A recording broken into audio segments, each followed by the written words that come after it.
مصرف الکل این روزها بین جوونا خیلی شایعه و تقریبا تمام لذت‌ها و خوشگذرونی‌هاشون با الکل گره خورده. اما الکل واقعا روی بدن ما چه تأثیری میذاره؟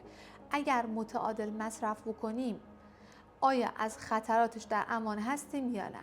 دکتر اندرو هیوبرمن، استاد نوروساینس دانشگاه استنفورد، یک ویدیو 2 ساعته در رابطه با الکل داره که کامل راجع به تاثیرش روی مغز و روی بدن صحبت کرده. من این ویدیو رو کامل دیدم و نکات مهمش رو خیلی ساده خلاصه برداری کردم. آوردم در این ویدیو با تو به اشتراک بذارم چون میتونه تأثیر بسیار مهمی روی زندگی و سرنوشتت داشته باشه. بهت قول میدم که در پایان این ویدیو نگاهت راجع به الکل کاملا تغییر میکنه.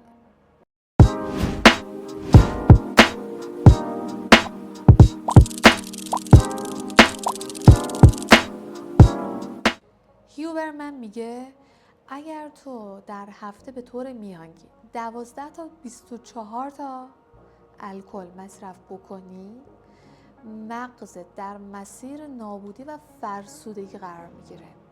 تمرکزت پایین میاد، حافظت ضعیف میشه، عملکردت افت میکنه و قدرت تصمیم گیری و برنامه ریزی تو به سمت نابودی میره.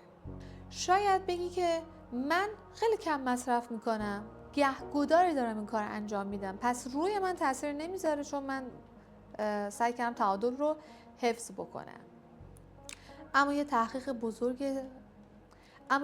بزرگ روی 35,000 نفر در انگلستان این رو نشون داده که اگر تو به طور میانگین در هفته 2 الی 3 گیلاس الکل مصرف بکنی، هم اون روند منفی که الکل روی مغز و بدن تو داره رو تجربه میکنی.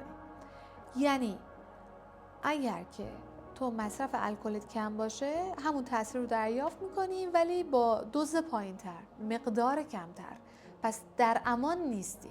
حالا 80% بزرگسالان بر این باورن چون که دارن متعادل مصرف میکنن پس در امانن و الکل براشون تأثیر منفی نداره و اوکی، کم مصرف کردن، میتونن همیشه مصرف کنن و سالم بمونن. اما کاملا برعکس این هستش. چرا مصرف کم یا زیاد الکل در هر دو صورت روی بدن تاثیر میذاره؟ چون مغز تو بین مستی کم و مستی زیاد تفاوتی قائل نیست. به هر حال اون تأثیری که توی مستی زیاد داره رو روی مستی کم هم بر بدن تو میذاره ولو تاثیر کمتر. علتش هم اینه که الکل یه ویژگی خاص داره که من در ادامه دقیق برای تو توضیح میدم که الکل چرا میتونه در هر حالتی روی بدن تاثیر منفی بذاره و وقتی که تو مصرفش میکنی توی بدن چه اتفاقی میفته. ادامه صحبتم هم علمی هم ترسناکه چون تو متوجه میشی که الکل یک سمه و تو داری خودت با دست خودت سم وارد بدنت میکنی و میزان مصرف الکل تو در واقع میزان ورود این سم رو داره تغییر میده. در اصل سم بودن تغییر ایجاد نمیکنه. زمانی که تو الکل مصرف میکنی، چون الکل قابلیت حل شدن در آب و چربی داره، به سرعت وارد بدنت میشه و جذب میشه. پس قدرت جذب بالای الکل به خاطر اینه که هم در چربی و هم در آب قابلیت حل شدن داره. این یعنی چی؟ یعنی بلافاصله وارد خون تو میشه و کبد تو میخواد که این رو پردازش بکنه. زمانی که کبد با الکل مواجه میشه و میخواد اون رو تبدیل به یک ماده دیگری کنه، در واقع داره تبدیلش میکنه به استالدهید. استالدهید چی کار میکنه؟ این همون سمیه که دارم میگم. این سم وارد بدنت میشه، داخل خون توه، داخل بدن توه. بدنت میخواد یه کاری براش انجام بده، میخواد این سم رو خنثی بکنه، تبدیلش میکنه به استات. استات یه کالری پوچه، یعنی نه ویتامین نه پروتئین، هیچی به تو نمیده. تنها کاری که داره میکنه اینه که به تو یک انرژی کاذب میده.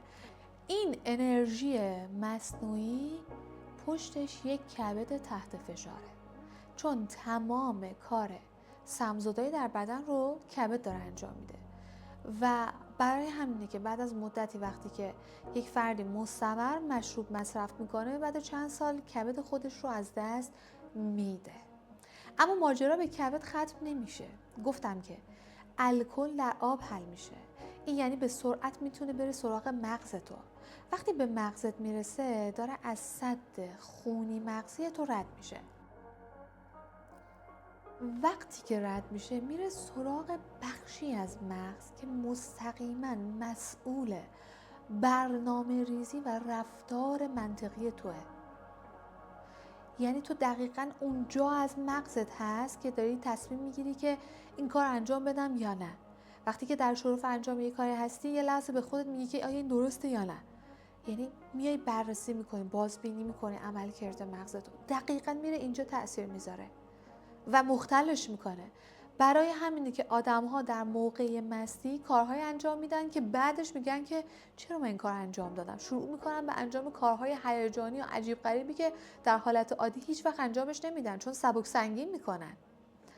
و هیوبرمن بارها داره در ویدیوهای خودش تکرار میکنه که زمانی که تو به صورت مستمر مشروب مصرف میکنی، این تأثیر به گونه‌ای تثبیت میشه که حتی اگر تو یه زمانی دیگه این مشروبه رو مصرف نکرده باشی و در حالت مستی نباشی، هم اون قدرت تصمیم گیری رو نداشته باشی، بازم نتونی خوب و بد رو از هم تشخیص بدی. یعنی در واقع شخصیت تو شروع به تغییر میکنه بدون اینکه بدونی و متوجهش بشی. و مشروب میتونه عملاً زندگی تو رو بر همیشه عوض بکنه و این خیلی مهمه. پس دفعه بعدی که گفتی من فقط 2-3 تا پیک میزنم، اینو به یاد بیار که تو هر بار که الکل مصرف میکنی مغزت داره دوباره نویسی میشه و کیفیت اصلی خودش رو از دست میده. تا اینجا توی این ویدیو متوجه این شدی که الکل در واقع یک سمه، تو با دست خود وارد بدنت میکنی، به سرعت جذب بدنت میشه، کامل سراغ مغزت میره، سراغ کبدت میره، میتونه در طولانی مدت شخصیت تو رو تحت تاثیر قرار بده و حتی در حد کم و متعادل هم تأثیرات منفی خودش رو روی بدنت داره و عملکرد تو رو تضعیف میکنه.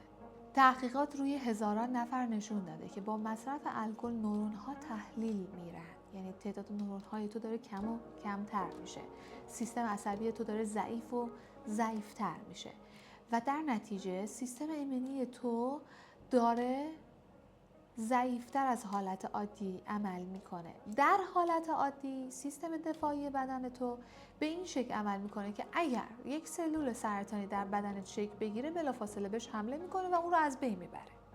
اما زمانی که تو داری مشروب مصرف میکنی، داری یک بستری رو فراهم میکنی که سلول سرطانی راحت‌تر رشد کنه. پس مشروب یک سرش اینه که به تولید سلول سرطانی کمک میکنه، از اون طرف داره سیستم دفاعی تو رو ضعیف میکنه. یعنی سیستم دفاعی تو به راحتی قبل نمیتونه به سلول های سرطانی حمله بکنه، پس هم حمله کم میشه، هم تولید بیشتر میشه. در نتیجه این باعث میشه که افرادی که مصرف مداوم الکل دارن سریعتر دچار سرطان بشن. حتی در خانم ها نشون داده شده که مصرف الکل بین 12 تا 13% ابتلا به سرطان سینه رو افزایش میده. این آمار اصلا شوخی نیست.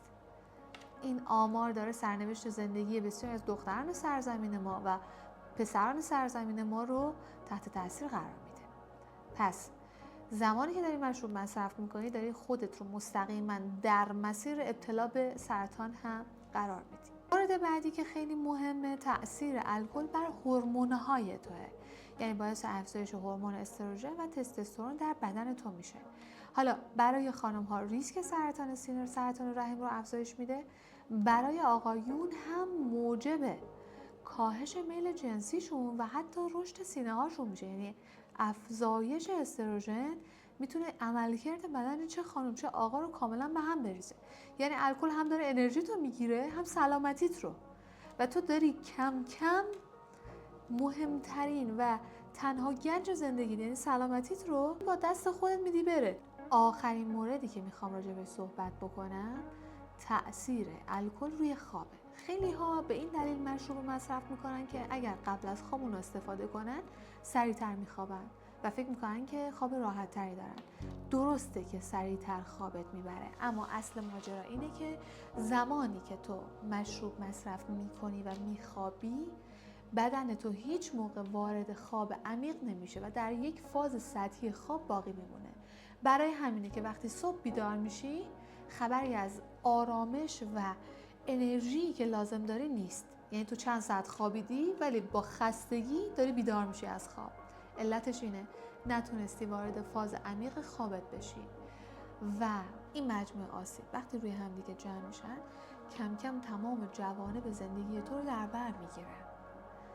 و ترسناکترین قسمت ماجرا اینه که آدم هایی که مقدار مصرف کمی دارن فکر میکنن از این مجموعه آسیبی که راجع به صحبت کردیم در امانن، در صورتی که نه تنها در امان نیستن بلکه سر به زنگ ها بدون اینکه مطلع باشن یقشون رو میگیره. یعنی حتی فرصت این رو نداشتن که خودشون رو برای همچین چیزی آماده بکنن.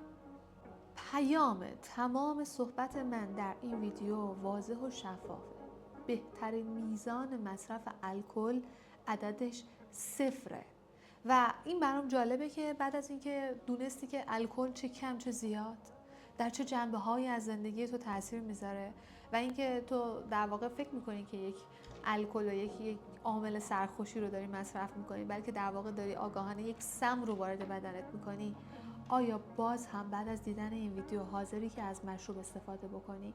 این برای من خیلی مهمه که تو در کامنت ها راجع بهش صحبت بکنی، چون این میتونه شناخت خوبی از ذهنیت آدم‌های مختلف بهمون بده که با توجه به آگاهی که در حال حاضر داریم چه انتخابی میکنیم و قدم‌های بعدی ما چی میتونه باشه.